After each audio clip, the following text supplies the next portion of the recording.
The Panasonic 3DO. The Panasonic 3DO is often remembered as one of the earliest machines that tried to embody the future of gaming image that the PlayStation would later perfect. Built as a multimedia powerhouse, the 3DO was supposed to be the first true next-generation system before Sony entered the battlefield. It had full motion video, CDROM storage, advanced 32-bit architecture, and enough marketing buzz to convince people that the 16-bit era was over. But underneath the hype was a machine that fundamentally misunderstood what consumers wanted. And long before the PlayStation ever shipped a single unit, the 3DO had already set itself up for failure. The biggest issue was its price.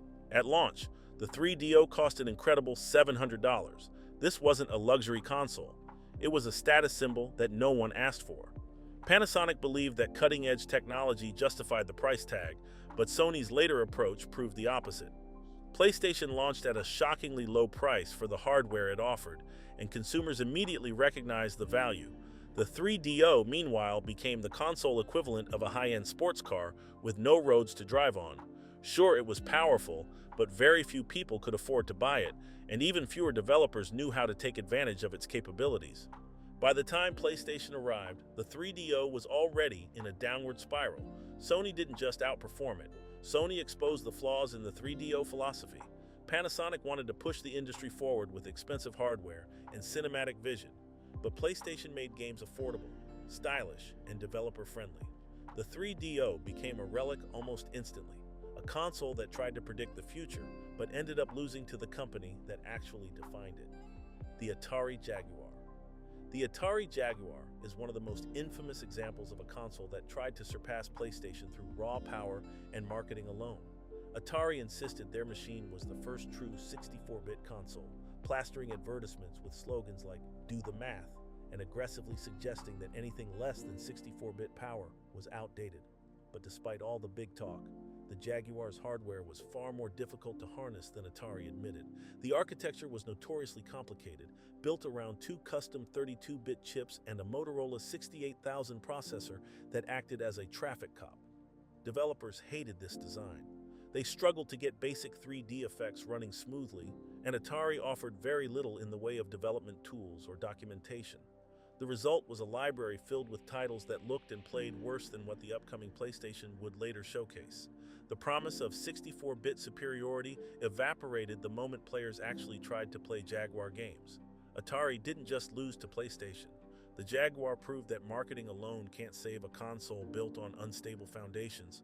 Sony entered the battlefield with calm confidence, while Atari panicked and tried to shout louder. In the end, the Jaguar became the cautionary tale of what happens when ambition isn't matched by execution. The Sega Saturn. If any company feared Sony the most during the 90s, it was Sega. The Sega Saturn exists because Sega panicked after hearing rumors about PlayStation's focus on 3D. Originally designed as a powerful 2D machine with limited 3D capabilities, Sega scrambled at the last minute to redesign the Saturn with additional processors in hopes of surpassing Sony's upcoming console. The result was hardware that looked impressive on a spec sheet, but was deeply flawed in practice. The Saturn's dual CPUs and multiple sound and video chips were incredibly difficult to program for. Even Sega's internal team struggled to make full use of the system's architecture. Third-party developers simply gave up.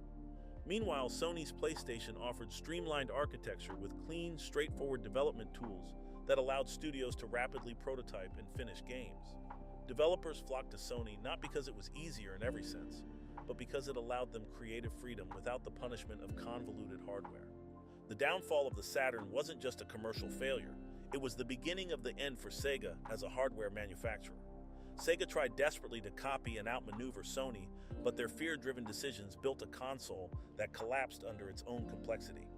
PlayStation didn't just compete with the Saturn, it overshadowed it so thoroughly that Sega never recovered its previous generation dominance. The Philips CDI. Philips envisioned the CDI as the all-in-one entertainment system years before the PlayStation brought multimedia gaming into the mainstream. It could play movies, music, educational content, and games, theoretically making it the first universal living room machine. But Philips misunderstood what gamers actually wanted. They wanted games first, multimedia second. The CDI reversed that logic entirely. The system's hardware wasn't designed for fast 3D action, smooth controls, or responsive gameplay. Instead, it excelled at slow, full-motion video experiences that aged poorly even at release. While Sony cleverly blended multimedia capabilities with true gaming hardware, Philips created a system that appealed to almost no one. It was too expensive for casual families, too weak for gamers, and too unfocused for developers. When the PlayStation finally launched, the difference in direction was unmistakable. Sony's console had a clear goal. It was a gaming machine first and a multimedia device second. Philips flipped the priorities, and the market punished them for it. Consumers didn't want a machine that did everything poorly. They wanted one that did games excellently. The CDI lacked focus and died quickly once the PlayStation defined what multimedia gaming actually meant. The Neo Geo CD SNK had one of the strongest arcade lineups in history, and with the Neo Geo AES priced far beyond what most gamers could afford, the Neo Geo CD was designed to bring that arcade experience into homes at a fraction of the cost. In theory, this was exactly the kind of strategy that could rival the PlayStation: high quality, accessible pricing, and popular franchises.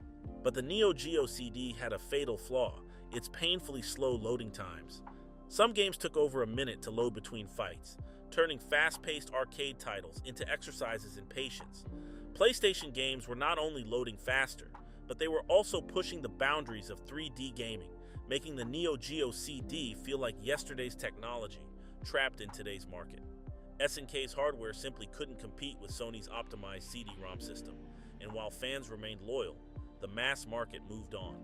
The Neo Geo CD wanted to match PlayStation's affordability, but couldn't match its performance, leaving it stuck in a no-man's land between premium arcade machine and budget home console. PlayStation became the new standard, and the Neo Geo CD couldn't keep up. The Apple Pippin. Before Apple became the tech giant it is today, the company spent the mid-90s struggling to find an identity.